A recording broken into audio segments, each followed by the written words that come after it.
Elle s'appelle Mariam Koulibaly. Elle est âgée de 20 ans aujourd'hui et elle est en licence 2 anglais à la faculté des lettres, des langues et des sciences du langage de l'université de Bamako.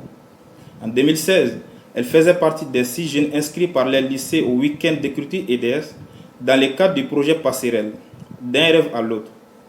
Il était question d'écrire une nouvelle sur la base d'une photo tirée au sort traitant de la problématique des jeunes diplômés sans emploi.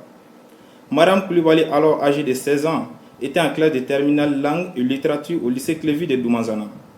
Elle avait eu le prix de la meilleure nouvelle avec son texte À la vie. Aujourd'hui, c'est une femme assez mature que nous avons devant nous et qui répond, sans la timidité des années passées, aux questions de Mohamed Fofana de rue223.com. Madame, Monsieur, bonjour, bonsoir selon l'heure à laquelle vous nous recevez chez vous. Bienvenue dans l'émission La Causette avec de rue223.com. Pour ce numéro 1 de La Causette avec, Mariam Koulibaly nous a reçu chez elle. Bonjour Mariam Koulibaly. Bonjour.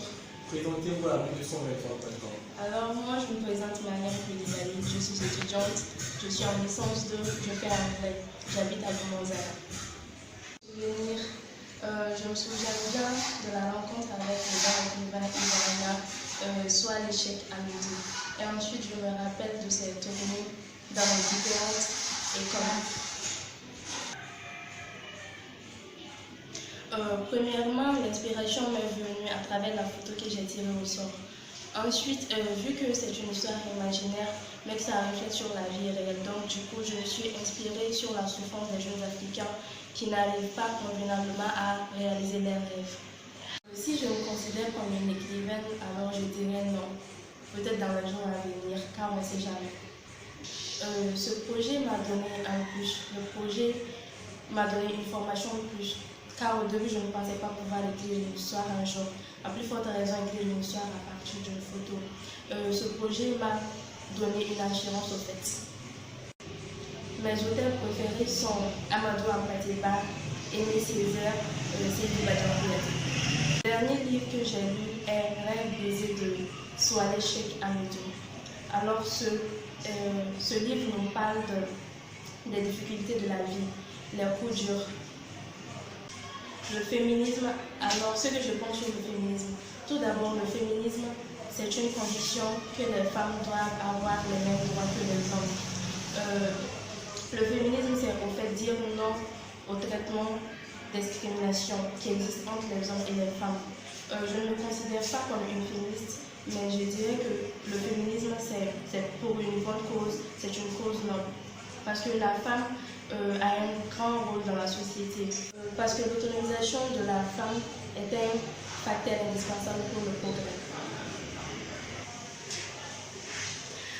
Si je suis une personne rêveuse, je dirais oui. Premièrement, le rêve c'est un souhait, le désir, c'est une ambition. Alors il faut qu'une personne ait de l'ambition, il faut qu'une personne soit ambitieuse pour persévérer davantage. Mais à un moment donné, il faut qu'on cesse de rêver et on passe aux choses, ce que je vais dire à la pratique. Toi. Le mot français que j'aime le plus, c'est l'optimisme. Une personne optimiste prend toujours les choses du bon côté. C'est une personne qui a de l'espoir. C'est une personne qui se fait confiance. C'est une personne qui se fait confiance. Et pourquoi? Le mot français que je déteste le plus, c'est le pessimisme. Une personne pessimiste pense toujours au pire et le pire finira un jour par arriver. Alors la pensée que je voudrais partager avec vous en tant qu'auteur est que la vie c'est un combat.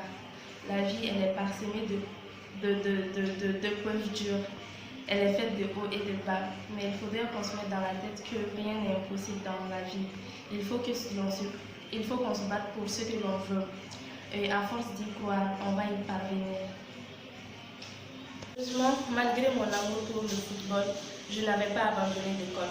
La déception au niveau du football fut tellement grande que je me rabattis sur les études et finis par obtenir une maîtrise en communication, en nourrissant un nouveau rêve, celui de devenir journaliste sportif.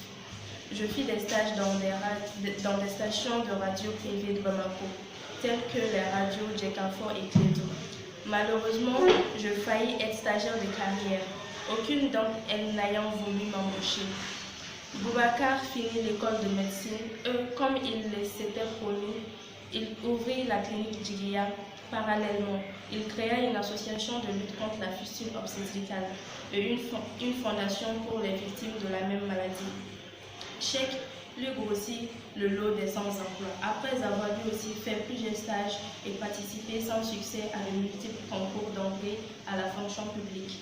Moi, je finis par être apprenti soudeur chez Adama. Merci à Mariam Koulibaly de nous avoir reçu chez elle. Madame, Monsieur, merci beaucoup d'avoir suivi la causette avec Mariam Koulibaly. C'était Mohamed Fofana à l'animation, Mamadou Ouattara à la caméra. Nous vous donnons rendez-vous la semaine prochaine pour un nouveau numéro. Sur ce, prenez soin de vous et de vos proches. Merci.